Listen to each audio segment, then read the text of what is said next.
Hello, this is the luckiest maths teacher in the world. Thank you so much for tuning into this video in which we will look at mixed numbers and improper fractions. So you're used to dealing with fractions like these that are called proper fractions, where the numerator is less than the denominator. But sometimes we have fractions like these, where the numerator, number on top, is greater than the number on the bottom. These are called improper fractions. So improper fractions can also be written as mixed numbers. So mixed numbers have an integer, which is a whole number part, and also a fraction part. That's why they're mixed. Whole number and fraction mixed together.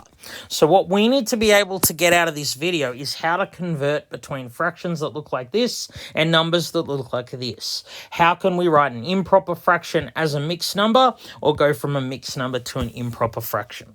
So let's start by converting mixed numbers to improper fractions. So here we have a mixed number. It's a mixed number because it has an integer part plus a fraction part.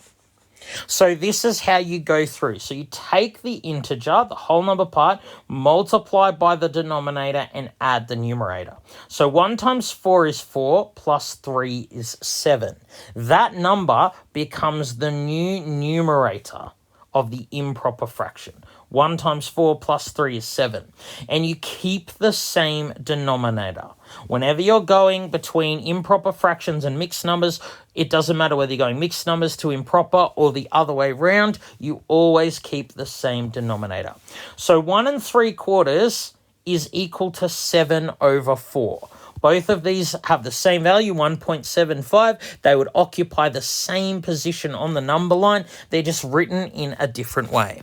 So let's do this example. How would I go 3 2/5, a mixed number, to an improper fraction? Well, the numerator would be 3 times 5, which is 15, plus 2 is 17. So that's the numerator, and I keep the same denominator. So 3 2/5 and 17 over 5 are equal. You're just writing it in a different way. This is a mixed number. This is an improper fraction. It's improper because numerator is bigger than denominator. All right, let's do 4 5/12. So the numerator of the improper fraction is 4 times 12, 48, plus 5, which is 53. So numerator 53, and I keep the same denominator. These two are equal, just written in a different way. This is as a mixed number. This is an improper fraction. All right, let's now look at going the other way, where we start with an improper fraction and we go to a mixed number. So the key from going from an improper fraction to a mixed number is you divide.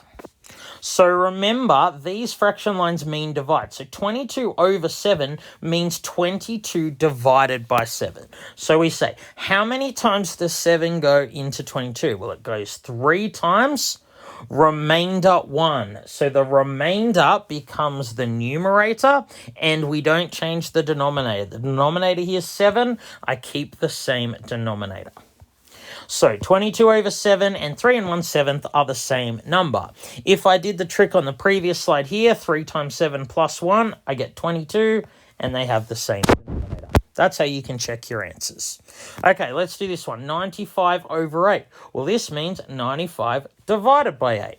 So how many times does 8 go into 95? Well, it goes 11 times. 11 times 8 is 88, and there are 7 left over. So the remainder becomes the numerator, and I don't change the denominator. Keep the same denominator, and then we're done.